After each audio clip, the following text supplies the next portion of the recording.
안녕하세요. 신문선의 꼬리의 신문선 교수입니다. 여러분의 구독과 알림 설정은 저에게 큰 힘이 됩니다. 어제 친척의 딸이 결혼을 해서 예식장에 갔었는데 많은 분들로부터 질문이 쇄도를 했습니다. 이제는 일본 축구를 이길 수 없는가에 대한 그런 많은 질문들, 그리고 축구 행정에 대한 분노와 우려하는 목소리를 생생히 들을 수 있었습니다.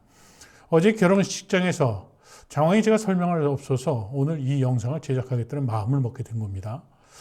대한민국 축구는 구조적으로 일본을 이길 수 없다라는 이야기를 하고자 합니다. 이해를 돕기 위해서 이민성 감독이 이끄는 대한민국 언더 23 축구대표팀은 지난 24일이었었죠. 사우디아라비아 제다킹 압둘라 스포츠시티홀 스타디움에서 열렸던 AFC U23 아시안컵 3, 4위전에서 베트남에게 2대1로 비긴 뒤 승부차기로 6대7로 지는 그 부끄러움이 있었죠.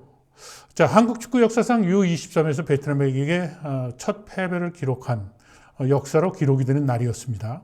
한국은 이번 대회에서 우즈베키스탄에게 0대2로 완패를 했고요. 한일전에서는 1대0으로 지는 이런 아픔, 그리고 이어서 베트남에게 패하는 흑역사를 만들었습니다.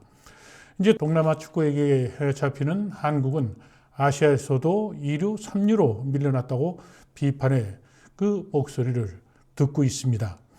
한국 축구가 2살 어린 일본과 우즈벡에게 완패를 당했죠. 일본은 아시안컵 우승에 만족하지 않고 LA 올림픽 메달권을 넘보고 있는 것도 우리 축구 팬들은 잘 아실 겁니다. 우즈벡도 역시 마찬가지죠. 올림픽을 겨냥한 팀을 구성해서 자국 프로리그에 출전시키는 경기력 향상 전략을 행정에 반영을 하고 있기도 합니다. 한국 축구가 당장의 병역 혜택을 위해서 아시안게임에 목을 매는 것과 확연히 다른 목표의식과 지향점이 있음을 살필 수 있었습니다. 이미 성인 대표팀에서도 일본이 한국을 추월하는 것에 대해 축구팬 그리고 국민들, 언론들도 인정하는 상황이 됐죠. 일본은 최근 Mh에서 한국에 3연승을 달리고 있습니다. 한국은 최근 3경기에서 일본에 7골을 내줬고요. 실점한 거죠. 한 골도 넣지 못했던 부끄러운 기록이 지금 기록이 되고 있습니다. 한마디로 충격적인 기록입니다. 역대 전적은 42승, 23무 17패로 한국이 앞섭니다만 이는 과거에 많이 이긴 기록이 축적되어 있기 때문입니다. 2011년 이후에는 2승 1무 6패로 한국이 절대적으로 크게 뒤지고 있습니다. 정몽규 회장이 대한축구협회장을 처음 맡은 해가 2013년 1월이었습니다. 정 회장은 이전에는 2011년부터 프로축구연맹 총재를 하다가 대한축구협회장을 맡았던 것이죠. 대한민국이 일본에게 추월당하고 일본 축구를 겁내하는 한일전 분위기는 정 회장의 축구협회 행정과 발걸음을 함께 하고 있다는 것을 살필 수 있습니다. 최근에 이런 상황까지 벌어졌습니다. 한국이 잘 키우는 유망주도 일본에 빼앗기는 일이 벌어진 것입니다.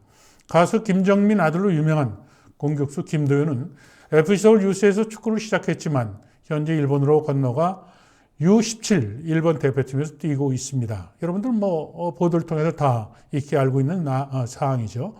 일본이 축구 선수로 성장할 환경이 더 좋다는 이유에서 비롯된 선택이었습니다. 신문선의 꼬리의 구독자 여러분, 제가 여러분에게 질문 하나 드리겠습니다. 일본 축구협에 등록된 축구 선수는 과연 얼마나 되는지 알고 계신가요?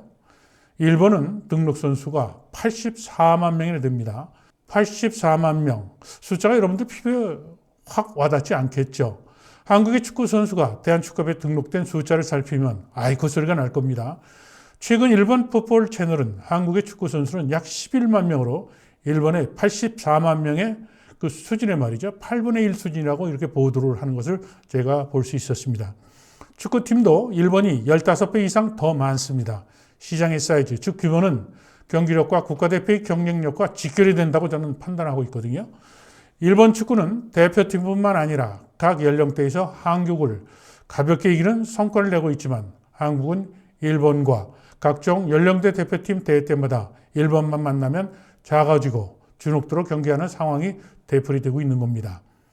특출난 스택에 의존하는 구조와 정신력 그리고 투지를 요구하는 꼰대 문화가 존재하고 한국 축구 행정에서 비롯된 시장 사이즈의 열쇠를 눈가리고 있는 축구 권력자와 축구 행정가들에 대해 저는 분노를 금할 수가 없습니다.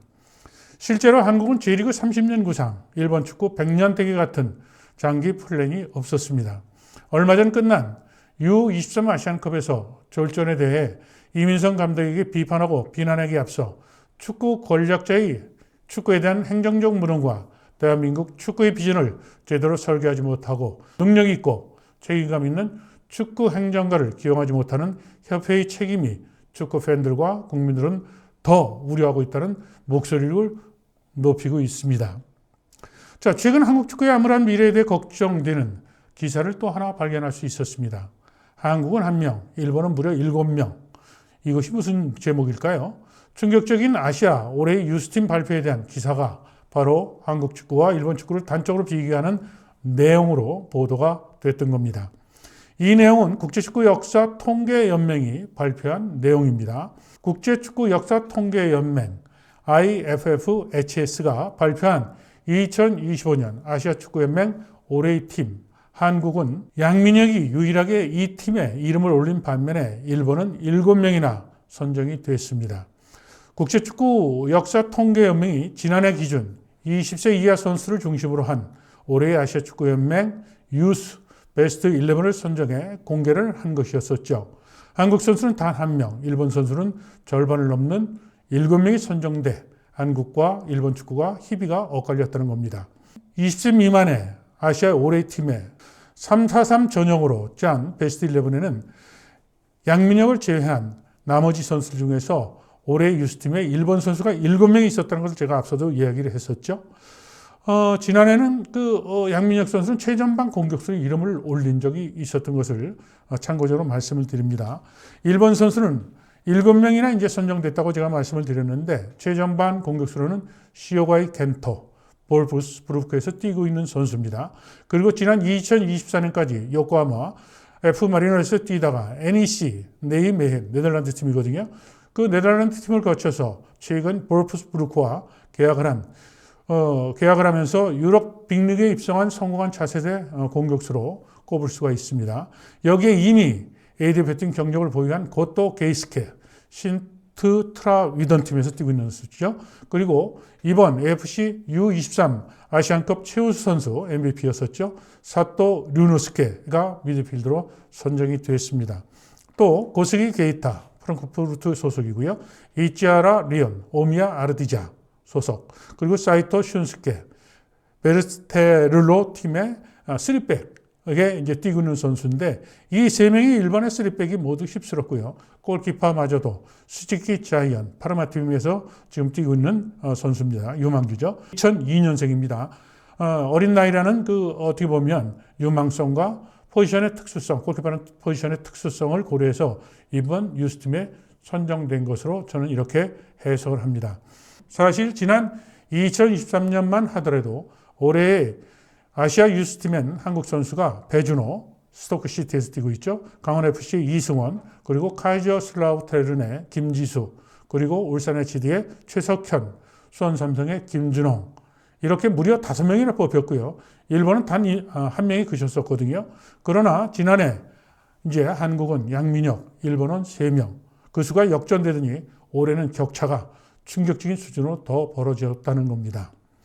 자, 이 같은 결과는 최근 2026년 AFC U23 아시안컵을 통해 드러난 한국과 일본 축구의 미래의 격차와 무관하지 않습니다.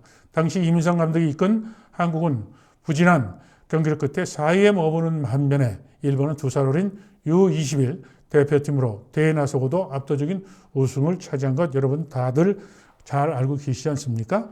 심지어 이번 IFFHS 선정 올해의 유스팀에 뽑힌 선수 가운데 AFC U23 아시안컵 우승 멤버는 단 2명만 뽑혔다는 것도 우리의 가슴을 더 무겁게 합니다. 일본의 이 연령대 두터운 선수층을 엿볼 수 있는 대목이기도 합니다. 한국과 일본 선수 외에 이란의 미드필더 아미르모 하마드, 그리고 호주의 공격수 네스토리 이란 쿤다, 이 선수가 선정된 것을 참고적으로 말씀드립니다. 마드제드와 이란 쿤다는 양민혁, 고스기와 더불어 2년 연속 IFFH 선정 올해의 아시아 유스팀에 이름을 올린 것도 더불어서 알립니다. 지난달 U23 아시안컵이 끝난 지 벌써 일주일이 됐죠. 축구협회는 이 대회에서 졸전에 졸전을 거듭한 대표팀에 대해 심층 분석을 하는 이라는 축구협회를 기대했지만 시간을 벌기 위해 커튼 뒤로 숨은 것이 아닌가 하는 생각을 비단 저만 할까요? 대한민국 축구는 이제 느림보 축구를 하면서 아시아 2류, 3류다라고 비판받고 있는 가장 큰 이유는 선수들의 기량, 또 지도자의 무능을 논하기에 앞서 축구협회 행정에 심각한 문제라고 이야기하는 꼬집는 저의 의견에 동의를 하신다면 신문선의 꼬리에 구독으로 의견을 함께 하시죠. 신문선의 눈이었습니다. 여러분, 다음에 뵙겠습니다.